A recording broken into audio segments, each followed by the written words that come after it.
That was 3251. Approach clearance is canceled. Maintain 4,000 if able. Maintain 4,000. Approach clearance canceled. Got 3251. That was 3251, and we just had an earthquake, I guess, at the airport. So turn left, heading 250. You could literally feel it increasing in power. It was creepy. Alert in the Bay Area on alert, on earthquake alert. That breaking news is out of Mendocino County. We've been following this for just over an hour now. A 5.6 magnitude earthquake hit just outside of Willits. Now, that alert came in just after 8. So at 8:10 this morning is when this earthquake happened. That is what the San Francisco Chronicle reports. Magnitude 5.6 earthquake shakes Northern California, triggers alert across the Bay Area. I looked at my phone. I woke up and it said there is currently no tsunami threat for the Canadian coast. I'm like, what? Wait a minute, from what? What happened? And then I saw 5.6 California. Oh, Cascadia fault? Or what are they talking about? Then I look at the epicenter. I'm like, okay, that's inland. That doesn't cause a tsunami, but wow, what an earthquake cluster. Lots of aftershocks right now. So what is this? What is this San Andreas fault? Guys, let's have a closer look at this.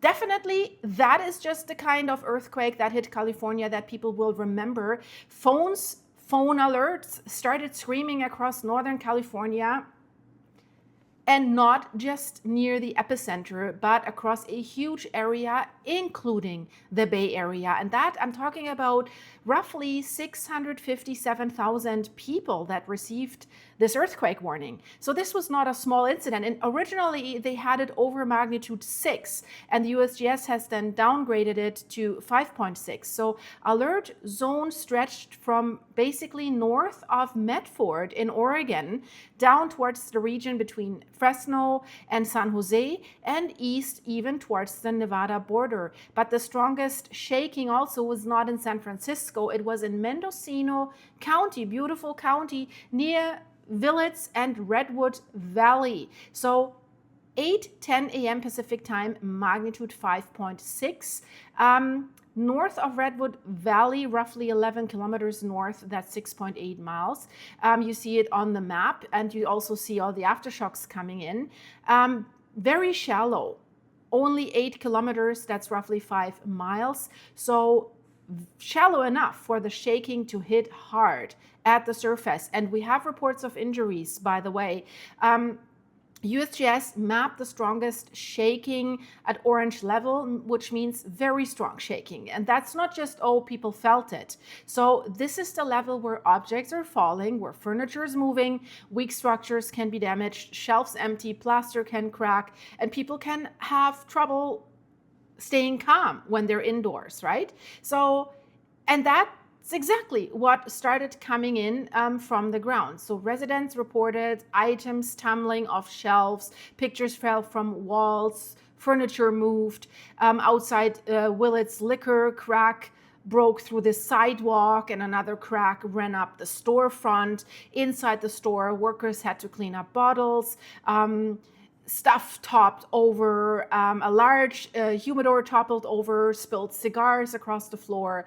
One woman who was only a few blocks away from that, and I mentioned it at the beginning, she felt the shaking actually increase in power. And that detail, guys, that's important. That really matters, because people definitely do not describe this earthquake as just one quick woof jolt. So this was shaking for a while. They describe it also as building up in intensity. That is very, very interesting. So near Coyote Valley, close to the epicenter, one person had just paid for gas when the ground began shaking underneath her, she reports. And she said the whole place shook violently, and then the power went out and she could not even pump gas. So we have widespread power outages. I think roughly 10,000 people are without power. Redwood Valley Market, I think I've been to that market. I know that market. it. That's about 11 kilometers, 7 miles from the epicenter. Workers reported heavy damage in the deli. I'm sad to hear that. TVs were falling down. The business had to temporarily close so crews could clean debris from the floor. Brickhouse Coffee in Willits, power went out during the shaking. Customers were ducking for cover. Then people left the building so workers could check if the structure is still safe.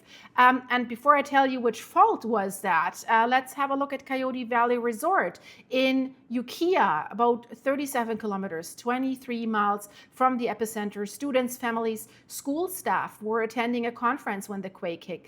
They say the shaking cracked plaster in the walls. That's a scary look if you're in there and it starts cracking, right? School was evacuated as a precaution. Power lines were reported down. Also, alone in Mendocino County, 7,400 customers without power. More towns, 6,000 outages in other towns. And now officials say some injuries have been reported. Details have not yet been released. So this is no longer just a magnitude on the map. Something really, really happened. So now the fault. And guys, really, this is not Cascadia subduction zone, thankfully. Not the offshore subduction zone. And also do not call it the main San Andreas fault, or that is a rupture of the San Andreas fault. The best current fault match is the Maacama fault system. Quake appears to have happened on a strand of the Maacama fault. And that is important because the Maacama fault is not an isolated fault. It's part of Northern California's broader plate boundary fault network that is present there. So it's basically, it's the northern continuation of the Calaveras fault. We've reported about that one. The Hayward fault, yeah, same thing. And the Rogers Creek fault system. So basically, these fault lines run roughly parallel to the San Andreas fault, which lies farther west. So the current explanation, and I want to say, we do know that scientists have said fault lines, branching out fault lines from the San Andreas fault or parallel faults, they can trigger the San Andreas fault if the San Andreas fault is locked and loaded in that segment, right? Right now, everyone thinks San Andreas fault is locked and loaded in Southern California, not in Northern California, but you never know. And then we know San Andreas fault and Cascadia fault can trigger each other. So we don't even want to think about this right now. Correct explanation, in my opinion, for this earthquake: shallow crustal strike slip earthquake on the Maacama fault system inside the broader Pacific North American plate boundary. And if we look at the beach ball, the moment tensor supports that. The strongest matching plane trends northwest with a rake close to minus 180 degrees. That means mostly sideways motion, like San Andreas fault does, not a subduction zone, right? Not reverse thrust, not a subduction zone, not a vertical mountain collapse quake. This was strike slip, blocks of crust sliding horizontally past each other. And on this specific fault system, the best interpretation would be right lateral strike slip. That means if you stood on one side of the fault and looked across it, the other side moved to your right. And guys, we have that on camera. They caught it the first time on camera in the Myanmar earthquake last year, and you have to see it. And this video is I want to say groundbreaking. This is amazing. I'll put it in the end screen. You have to watch it. Insane. But orange USGS levels are also important. Very strong shaking means orange. That describes what people actually experience at the surface. Yellow pager alert is different. Pager estimates impact, likely population exposure, possible casualties, and economic loss. Yellow does not mean harmless, though. Yellow means the expected response level is local or regional, not national or international. So the quake had orange shaking near the source, but a yellow impact level overall. So that fits exactly what is being reported. It's not a catastrophic California disaster, but it is enough shaking to damage businesses, knock out power, crack walls and grounds, trigger evacuation, and cause injuries. And now let's talk quickly about the Bay Area alert. Many people in the Bay Area got warnings, even though there were no widespread reports of strong shaking there or anything. But that does not mean that the warning system failed. Shake Alert sends warnings based on the first fast estimate from sensors closest to the earthquake. Those first estimates can come in higher than the final magnitude, and in this case the alert went out fast, which I think is good because the system is built for public safety, right? Better safe than sorry, I would say. It's better to warn people before shaking arrives than wait until the final magnitude is perfect, right? That is why people got a warning and felt little or nothing. But near Willits and Redwood Valley, this was not nothing. Smaller aftershocks hit minutes later. More aftershocks are following in the same area. USGS forecasts now point to a high chance of more magnitude 3 or larger aftershocks in the coming week, lower chance of magnitude 4 or larger, and a smaller but real chance of another magnitude 5 or even larger quake. Could still be a foreshock.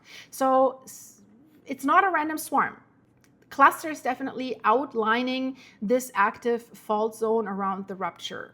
And probably this main shock broke only a short section of that system, right? But it happened on this known dangerous Northern California fault line that is connected to the same plate boundary network as some of the Bay Area's most important faults. So I will keep you updated. And now, guys, have a look at how the Earth, there's so much going on in this video. And I explain it in the video. Just, guys, watch it. It's amazing. Stay safe. Stay alert. Bye-bye.